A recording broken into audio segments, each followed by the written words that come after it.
Hi, my name's Elizabeth Waddlewa, and today I'm going to be walking you through a small project that I put together to celebrate Star Wars Day, May the 4th, 2020. We'll be walking through a pipeline of ingesting Twitter data into some Microsoft Azure products and visualizing that data in Power BI. Why did I choose Star Wars Day? Well, since we're looking at Twitter data, I wanted to pick a day that would have a lot of activity around a specific hashtag or collection of hashtags, most notably hashtag May the 4th. But also, May the 4th this year was a little special because it was also the release date for the final episode of the final season of Star Wars: The Clone Wars. A little bit about my background. I am a Star Wars fan, and The Clone Wars happens to be one of my favorite franchises in the Star Wars universe. In no small part because it includes my favorite character in the Star Wars universe, Ahsoka Tano. Now, luckily for y'all, copyright law prevents me from turning this presentation into a complete fangirl page, but I did include a link to her Wikipedia page here in the presentation. If you're familiar with Star Wars and the Clone Wars, you've probably got enough information to go on. If you're not, I do encourage you to go take a look at the page. For no other reason than it's a good idea to have a sense of the data that you're looking at and the story behind it before you start trying to do any analytics. You'd want to have a little context. This is the outline of the materials that we're going to be covering today. First, I'll walk you through the technical setup, the different components and subscriptions that you would need to have active to complete this project. I'll give you an overview of the project architecture, and then walk you through the major activities. Data ingestion or collection, organizing the data so that it can be fed into Power BI, and then actually visualizing the data in Power BI. And then at the very end, I'll walk you through a demo of what's available in the Power BI report and dashboard. Now, to give you a quick preface, the purpose of this presentation is not to give you a step-by-step how-to. If I were to do that, we'd probably be here for a couple of days. But I do include in several slides, and I'll also put them in the notes to this presentation, the links to the different articles that I referenced when I was putting this together. Microsoft has a very good series of articles that will give you that technical step-by-step process to complete each of these components, and I highly recommend that you check them out.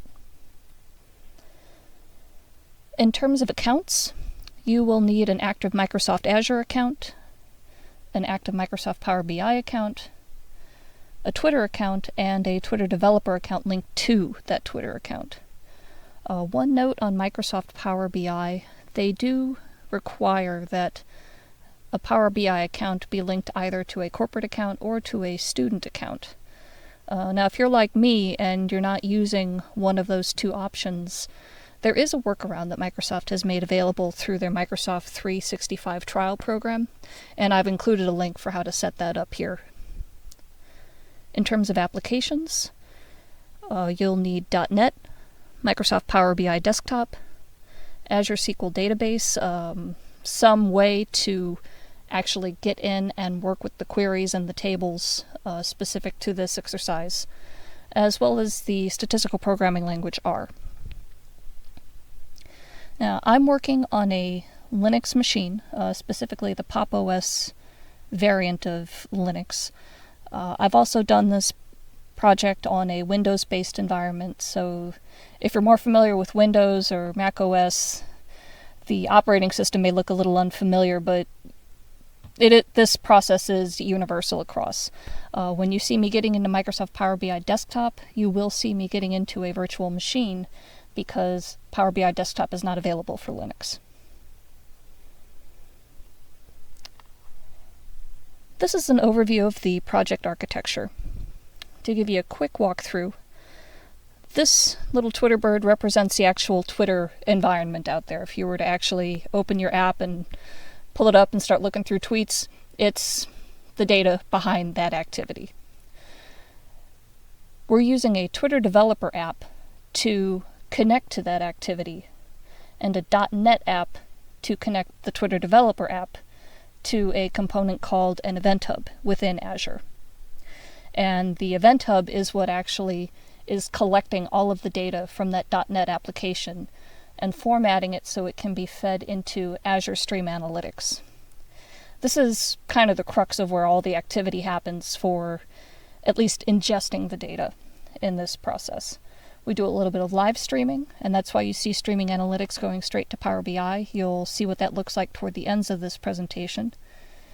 But most of the work revolves around hooking up an Azure Machine Learning web app and pushing all of that data into Blob storage.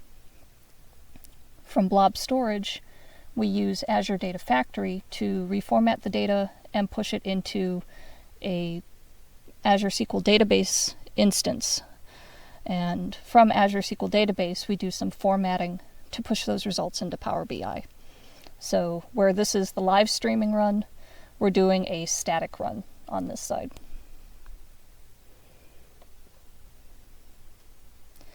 First, I'll walk you through data collection. So we're talking about the component of Twitter to Azure Blob storage. For a more in-depth source on what I'll be presenting, I recommend you check out this article. And like I mentioned, I'll be including these links in the notes. Specifically for a visual reference, we'll be talking about these first 4 steps, going from Twitter to the Event Hub within the Azure environment. If you check out that article that I referenced, you'll see a link to actually download the .NET application. You don't have to know a whole lot of .NET to understand what you need to do here. The one piece that you will need to update is this app.config file. And the reason I've got a lot of this grayed out is because you've got a whole bunch of security keys that you need to enter. You need to enter security keys to give the .NET app permission to access Twitter, your Twitter developer app. And you need to give the .NET app permission to access your Event Hub. So this is the connection between the two. And since these are secret, I've covered them up. You would go in as part of the process, just walk through the article. It'll show you how to set up all those keys.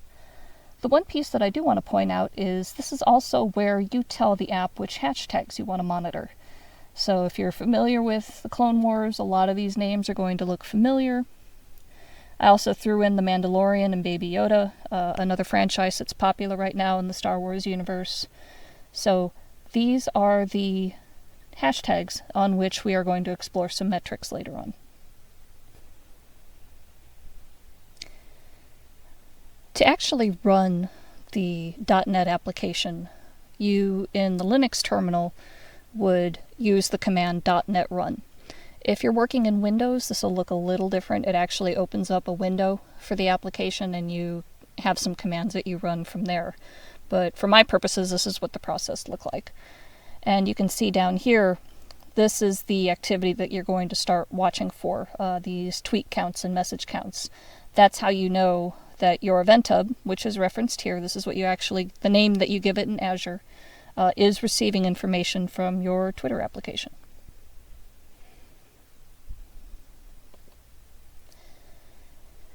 Next, I'm going to walk you through how to hook up the Event Hub to Streaming Analytics.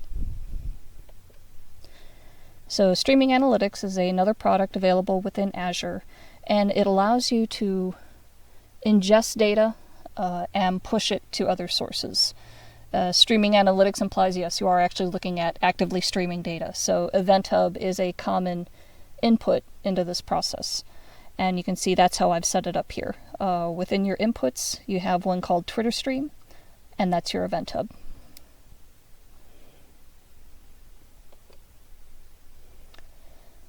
Next, I'm going to show you a little bit about this Azure Machine Learning Studio web app. If you're not familiar with Azure ML or Azure ML Studio, I would recommend checking out these links. This is an article that walks you through the process of setting up this connection, and this gallery reference is the actual experiment that we're using. I will point out there are 2 components within Azure that are named Azure Machine Learning. There's Azure ML and there's Azure ML Studio. I tend to use the terms interchangeably. What we're actually using here is Azure ML Studio, which is an older technology that was made available about 5 or 6 years ago. I really like it because it's a great way to get your feet wet if you want to learn machine learning, but you don't have a lot of Python or R experience. It's a very modular tool to do a lot of different machine learning tasks. I'm not actually building and training the model here. I'm using one that somebody else has already created and shared to the gallery, but if you're into those kind of predictive analytics, this is certainly a way that you could customize this project for yourself. This is what an Azure ML Studio project looks like. So the person who authored this pulled in these different modules, and he had his own sample of import data on which he trained the model. And now that I've launched it as a web app, instead of ingesting test data or training data, we're actually going to be pulling in the live streaming data from the Event Hub to measure the sentiment. The way this particular model renders sentiment is it's positive, neutral, or negative, and it gives it also a confidence rating of how certain it is that it's positive, neutral, or negative. To bring an Azure ML Studio web app into your streaming analytics job, you will create a function. And that article that I shared with you walks you through how to set this up, but you can see here this function is coming from Azure ML Studio, and I've just named it Sentiment1. To actually use that app, you're going to come into your query component. This looks an awful lot like SQL, and if you understand SQL, you'll have no trouble picking up the query language you need for streaming analytics. This is how you tell streaming analytics, okay, the data that you ingested needs to go here in this format, and you'll see a little bit more of that in a minute. What I want to point out is this result.sentiment, result.score, that corresponds to the positive, neutral, negative, and rating, respectively, that the web app returns. The other thing I want to point out is that if you have an app like this in your query and you want to use the test query function, there's a very good chance that you're going to see an error. That doesn't necessarily mean that it's actually broken or that it's not working. I ran myself in circles for a couple of hours trying to figure this out, and I never was able to resolve the error message, but when I went to check the blob output, the rating and the score were both there. So I know that it's working. I don't know why the test query is returning an error message. But just be mindful of that if this is something that you want to try. Next, I'm going to walk you through how to take the data that you've ingested from the Event Hub through Streaming Analytics with that function on ML Studio and push it into your blob storage. Now, I have one storage container with three blob storages in it. One that's going to track some detail on characters and hashtags. One that's just taking the raw output, and one that's taking the sentiment measures. And that live streaming component that I mentioned, that's this Power BI one. We'll come back to that later. And this is the outputs component that you would see on your Streaming Analytics main page. This is another view of that same query language that I was showing you. This, for example, is how I'm reformatting. This is a kind of a quick and dirty one, hot encoding, if you're familiar with that term, just saying, did this hashtag occur in this tweet? That's what I'm basically looking for here. And down at the bottom, you can see what actually comes in. It's not just the tweet and the date. There's a whole bunch of stuff. Quite a few dimensions, in fact. So later on, you'll see how I use SQL to parse this down into the information that I really need to take into Power BI to do the visualizations that I want to do. And this is what the blob storage looks like. So this is what's receiving the information from Streaming Analytics. As you can see, these are the three outputs that I showed you earlier. And this is what one of those blob storage items actually looks like. You can see there are several JSON files, and what that tells you is that I have started and stopped that Streaming Analytics job several times. Every time you do a start, stop, run, it takes all of the information that was collected during that job and it puts it into its own unique JSON file. I point that out because that is important later when you see how I set up my Azure Data Factory process. Next, I'm going to walk you through how we get the data out of Azure Blob storage into Azure SQL Database. For that step, I recommend taking a look at this article, and again, I'll include these links in the notes. So for a visual reference, this is the part of the flow that we're looking at here. We're taking the Azure Blob storage data and using a pipeline in Azure Data Factory to push this data into a SQL database on Azure SQL Database Server. The first thing you need to have is a place for that data to go. So once you've set up your database, you need to go in and use that query tool that I mentioned you would need to have set up to actually create the tables in your database. So I've created 3. One of each corresponds to each of the Azure Blob storage components that you saw in the earlier slides. This is a view of Azure Data Factory. It's another product that's available within the Azure environment. And to take a look at the factory resources, you can see I've got 3 pipelines and 6 data sets. And what that basically means is that I've got 1 pipeline for each blob storage, a data set that's coming in, that's the Azure Blob storage component, and a sink, and that's the table in the database where this data is going to go. That article does a really good job of walking you through how to set up these pipelines, so I'm just going to point out a few features that I picked up along the way that the article did not include that I think were helpful.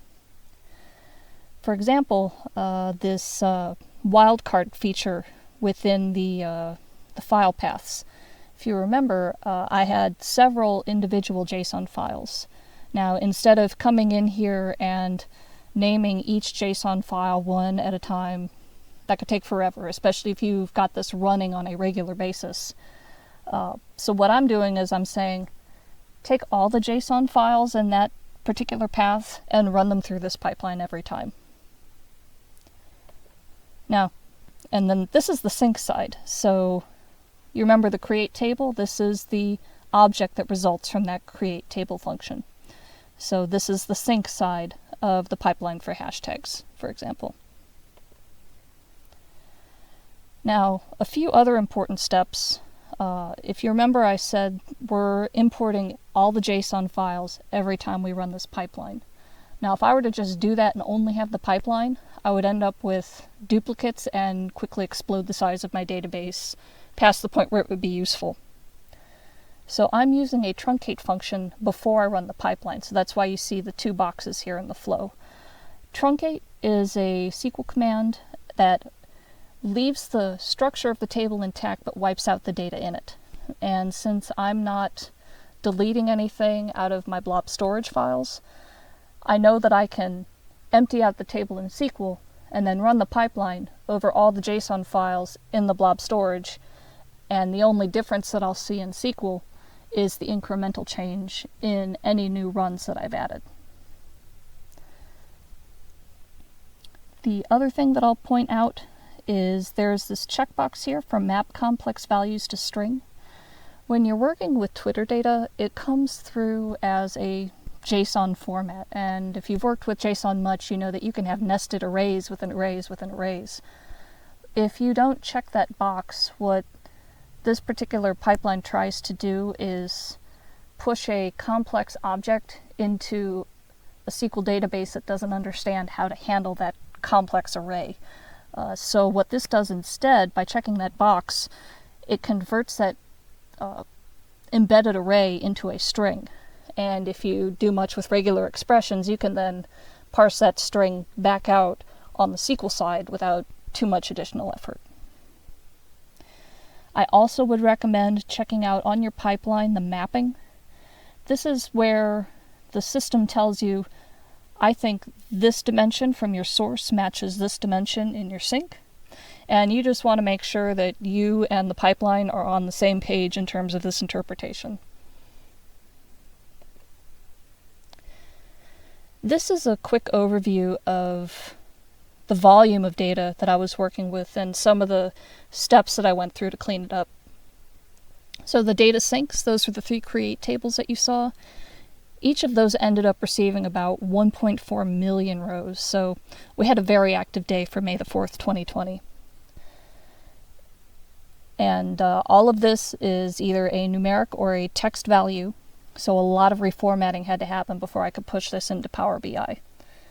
So the views were the next step that I created. So I didn't do much work to reduce the number of rows. I still wanted to keep that fairly intact.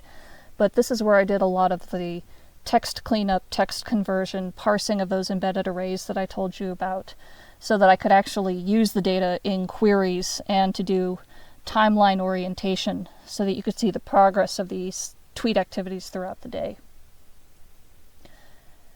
And I tried to work with these views originally in Power BI, and the conclusion that I came to is that it was just too much for this flow to handle.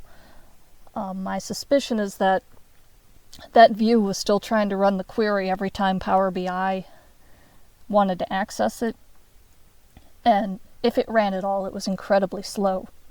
So what I ended up doing was doing select into on those views, and that created a new series of tables from the information in the view, each of which had fewer than 20,000 rows.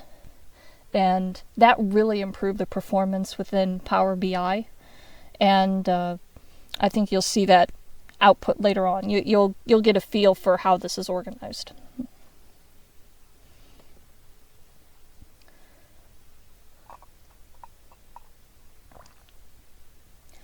What I'm showing you here is how the different components within my SQL database match up with the 3 steps that I showed you.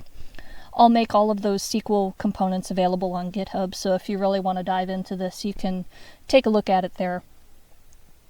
These 3 tables under Create Table, those correspond to the 3 Azure Data Factory pipelines that you saw, the 3 original Azure Blob storage components that you saw. Those are still intact to the original process. As we get into the Create view, the nomenclature that I decided to use was geo if we're looking at parsing out the geographic data, counts if we're working with the hashtag counts, and hashtags if we're doing the hashtags has a rolling window in it, so that information looks a little bit different than the raw counts on the tweets. If you see an underscore PBI, that was an object in the SQL database that I had originally intended to push into Power BI. Now, as I mentioned, 1.4 million rows was a little bit too much for Power BI Desktop to work with, at least on the system as I've created it. So the next stage that you see are the 3 PBI tweetlang. These are the Geo and Geo USA. These are the tables that I created from the views using select into, as well as a date hour parser, so that you can link all of these components together with a continuous timeline of date by hour.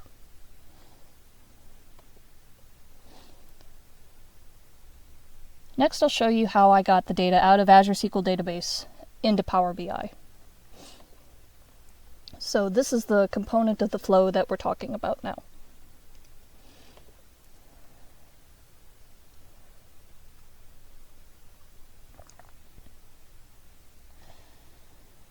To get the information into Power BI, there is a feature that allows you to connect to an Azure SQL database. You will need the login credentials for the server, which you would have set up as part of this project. It's a step that's actually outlined in one of the articles that I shared with you. And you just tell Power BI which tables that you want to bring in. So you can see I don't have every table that I've created in the Azure SQL database. I've just selected the ones that have the PBI underscore on them, and these are the ones that I'm actually using for the visualizations. I do also have a table that I've created directly in Power BI. It was kind of a toss-up whether I wanted to put it here or actually in the database. I was already working in Power BI. This is where I needed the information, so that's where I chose to create it. What it does is it takes the code that the Twitter data provides you for the language in which the tweet was written and converts it to the text version of the language itself, so that you can actually do visualizations with the name of the language as opposed to the code. Next, I'm going to show you how I created a small schema to connect the tables within Power BI. So now we're working exclusively in Power BI for reference. So these are the tables that I ingested. You saw that on the prior slide. And what it allows you to do is, within the Manage Relationships option under Modeling, is to join these tables kind of like you do in Access on a specific dimension. And you can choose one to many, many to one, very similar to the way the Access relationships are set up. One thing I'll point out is that I have all of these tables filtered down to one day, May the 4th. And that's what allowed me to do the join on created at hour.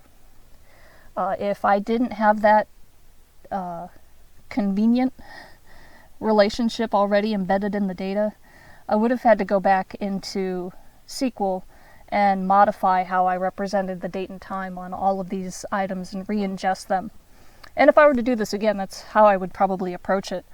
But I just wanted to point out that you'll see the join on created at hour, and that's because my date is always May the 4th. So hour was what was unique on that relationship.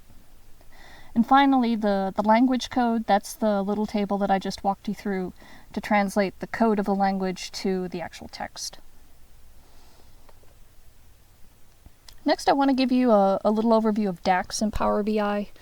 DAX is a kind of a cross between a function language and a query language that's available both in Power BI and in Excel, the more recent versions of Excel that have the modeling capabilities within it. And I wanted to give you a flavor for what that looks like. So one of the tables that I bring in has both sentiment data and counts of hashtags. I wanted to do a correlation matrix, and you'll see that a little bit later when I talk about R in Power BI. So I needed a version of my hashtags table that didn't differentiate the counts by what kind of sentiment it was assigned. So the original table had, for each date-time combination, how many counts each hashtag got for the positive, how many it got for the neutral, how many it got for the negative. Well, I just needed to know how many counts by date and hour. Now, again, I could have gone back into SQL and created a new table and ingested it, but I wanted to demonstrate DAX in Power BI. It's kind of the choice of the developer which one you preferred to go with. But this is how it was set up. I used the table tools to create a new table, and that opens up a function line, just like you would see in Excel. And I used the summarize function to basically do a sum and group by, if you want to think of it that way. That's what I'm showing here.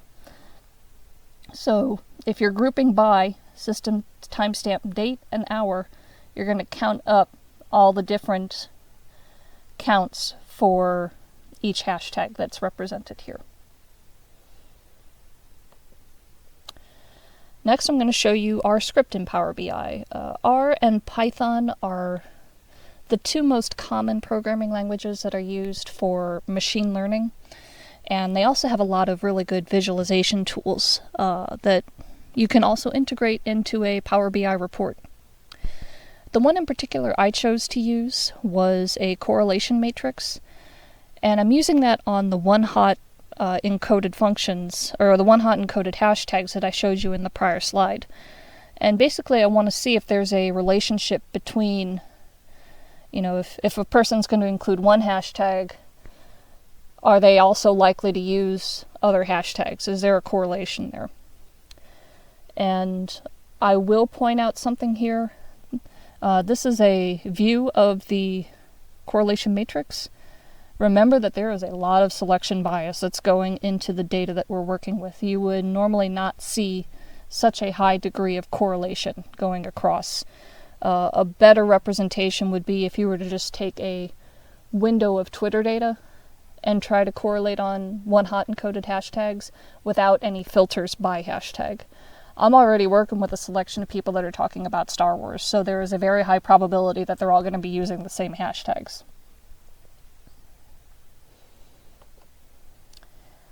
If you want to configure some RScript in Power BI, I recommend the following articles. And again, I'll be providing these links in the notes. This is what RScript in Power BI looks like. It's one of the provided visualizations that's available in Power BI Desktop.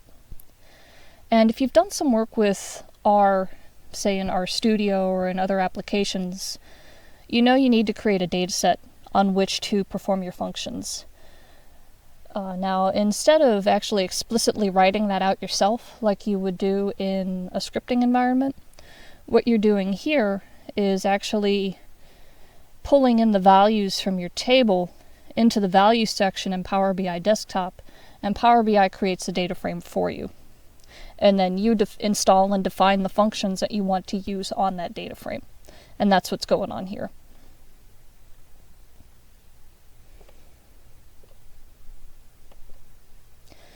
Next, I'm going to give you a demonstration of the reports that I created in Power BI Desktop. I have 5 of them. Some reviews of the different hashtags that I tracked, some geographic information shown over time, the characters, I did a little leaderboard of who got the most mentions during the day, and that correlation matrix that I mentioned. Finally, we'll do a quick live streaming demo in Power BI. And these are the steps that I'm going to go through now so that they're ready to go when we're ready to take a look at it. So first we're going to launch the .NET Twitter app. As I mentioned before, that's in my terminal. And the command to kick it off is .NET run.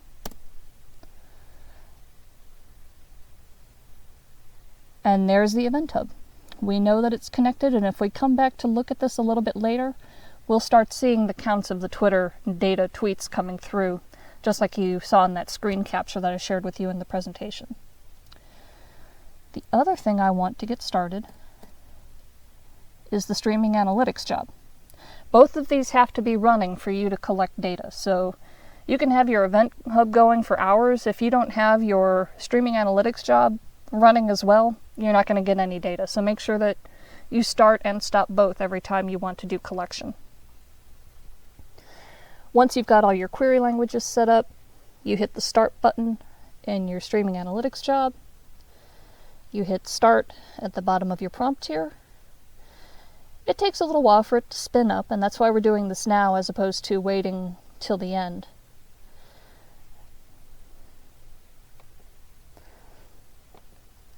So while that's working, we're going to go back and look at our Power BI dashboard reports. As I mentioned, I am working in a Linux environment. Power BI Desktop is not available for Linux, so I chose to stand up a Windows virtual machine so that I could run Power BI Desktop. If you're working in Windows, this is obviously a step that you can skip.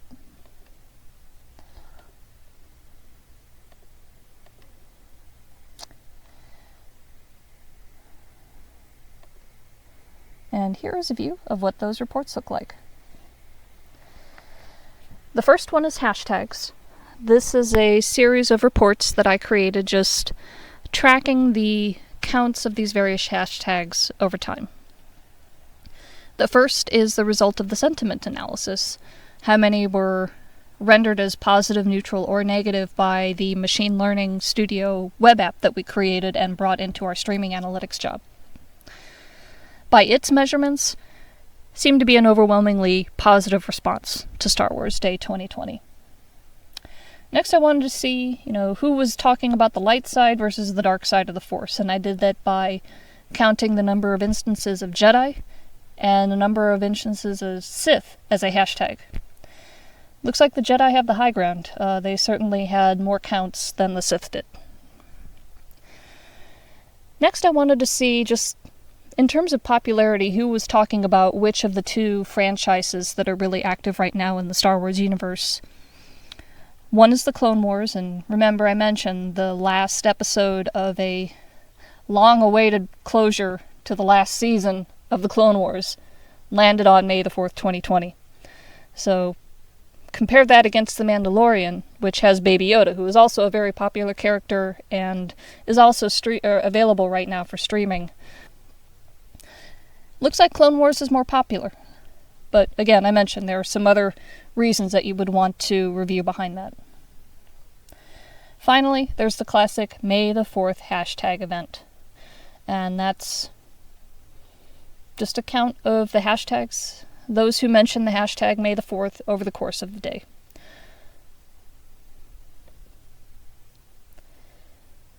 This map is it's a representation. You remember I pointed out, I'm going to kick this off now so you can see it.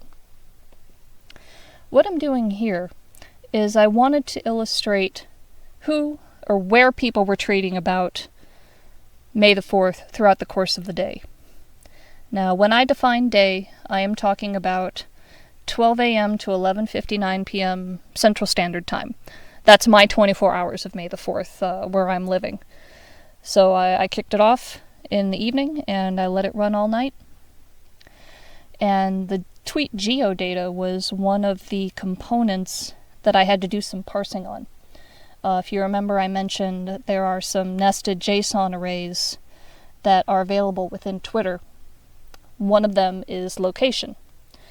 So I had to bring that in as a text using that reformatting component that I pointed out in the pipeline, and use some more, you could call them regular expressions, but I was basically parsing out that dimension into several new dimensions in a view so that I could break up country, city, coordinates, depending on how specific I wanted to get. Here I chose to go with country. That was the lowest level of detail I wanted to represent. What you're seeing over on the right are the languages of the different tweets. And what was kind of fun about the result here is that you could actually see the tweet activity moving across the time zones as people woke up and started either tweeting or reacting to the shows that were available for streaming on May the 4th. One thing I will point out, this does run fairly slow. I actually had to increase the interval between ticks on this animation so that you could see hour by hour what was going on. But I was excited that we actually got some useful data out of it. This is a heat map version. There are several map options available to you. This is the one that I chose to use because of the level of accuracy of the data that I chose to bring in.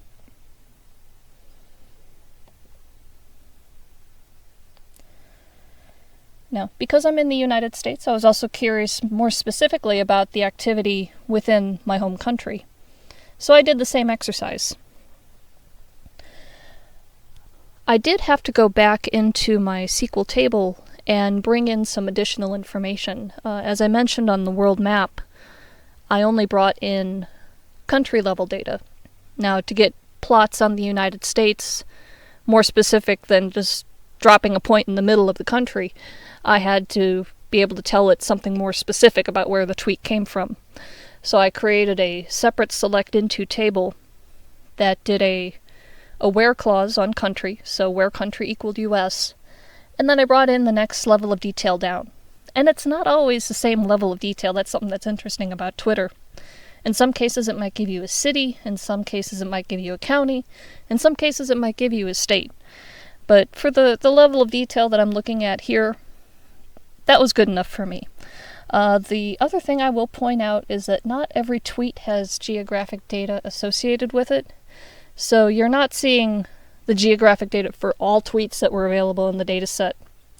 On both of these maps, you're seeing the geographic data for those tweets that had geographic data.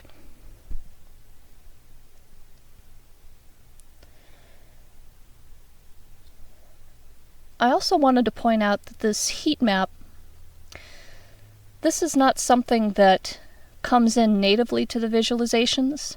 You will need to go check out the Get More Visuals option on Power BI. There's a whole library of visualizations that both the Power BI providers and individual users have created. And I encourage you to check it out. There's a lot of really cool stuff out there, and that's where I found this heat map feature. I had tried a few of the other ones, and I was really happy with how this one looked compared to the level of information that I was trying to communicate.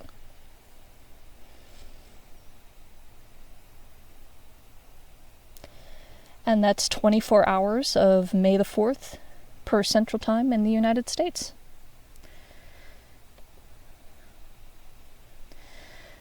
This is a little leaderboard of counts of character mentions by hashtag. Just out of curiosity to see which characters are getting talked about. Obviously I'm rooting for Ahsoka Tano. She's my favorite character. And Baby Yoda represented as well, even though we're focusing more on the Clone Wars. I was curious to see how his numbers matched up. Maul is also really interesting. I'm curious to go back and investigate this one a little bit more. Obviously he's a very popular character within the Clone Wars universe, but I'm wondering if there's some crossover of the use of the word Maul as a verb, as opposed to Maul as a name. And I want to go back and investigate ways that I could differentiate between the two.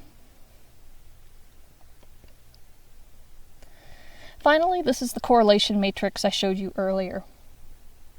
If you want to take a look at the R scripting, you click on the visualization itself, and this is what that visualization looks like. This is the data set that gets created by bringing in these values. This is me telling R that I want to use the core plot function, the package that actually creates this correlation matrix. And this is me providing the formatting of how I want the correlation matrix to look, and telling R to run that matrix over the data set that Power BI created for me. Now, one thing I wanted to point out is that, we're talking about Star Wars across a bunch of different, tweets here. But I brought in a few tweets, hashtags for The Mandalorian, as well as those for the Clone Wars. And if you see these orange ones here, these are the ones that are associated with The Mandalorian moving its way across. So, Mandalorian seems to have a negative correlation, as opposed to the very heavily positive correlation of all of the hashtags associated with the Clone Wars. One thing that might be worth researching from here is, if people are talking about The Mandalorian, is that because they're not talking about the Clone Wars, and vice versa? Are they talking about one or the other in their tweet? And that's why the two are not showing a high correlation. Alright, so I published this report into Power BI Online, and that's where we're going to go next.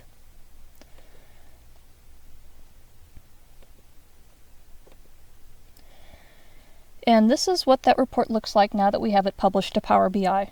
We've got the same reports going across on the bottom. One thing I'll point out is that you want to make sure you have your firewall settings set up so that Power BI can connect to your Azure SQL database. Sometimes it takes a minute for things to load, and so you'll see some kind of gradiated population of data. But this is one that I really want to point out. Included in those articles are some known limitations of using R within Power BI. Some of it's in terms of how much data it's looking over, how much actually gets run through if it has more data than Power BI can process. And another one is runtime. If it takes longer than a minute for your R-based visualization to render online, it will not render in the online version of Power BI. And that's something I ran into here. To fix it, that's not something that I can do on the Power BI end. That would be something I have to investigate on the data that I'm feeding into the data set over which I'm running the correlation matrix. But that's something to be mindful of if you want to use R and you're creating a report that would be going out to a large audience of folks. You don't want them seeing an X like this, and coming back to you with questions. You want to make sure that you've got that taken care of before you send it out. Finally, let's talk about that live streaming. So we've had our streaming analytics job running for a little while now, and that's why you see on the process monitor here, we've actually got some activity. And if we go back to our terminal, we've got some tweets streaming into our event hub. So what does that mean for Power BI? Well, on my home page, you can see I've got two things here. I've got the report that I published, and I've got a dashboard. And a dashboard is a feature within Power BI that allows you to take visualizations from a report and put them in a kind of a quick reference section for your users. But you also can do live streaming in dashboard components, and that's what I've done here. So if you remember the function that we created from the Azure Machine Learning Studio app, we had positive, negative, and neutral results. That's what I'm counting here over a rolling window. It's telling you for these tweets, how many received a positive sentiment, how many received a neutral sentiment, and how many received a negative sentiment. And if you look at these numbers, they're running in the under 20 ranking. That's fairly common for what I was expecting. On May the 4th itself, we were running over 100, well over 100 for most of the day. So it was pretty exciting to see this scale up and then scale back down as people went to bed on May the 4th after the party was over. But that's all that I wanted to share with you for today. Thank you for your attention. Happy May the 4th, and may the Force be with you.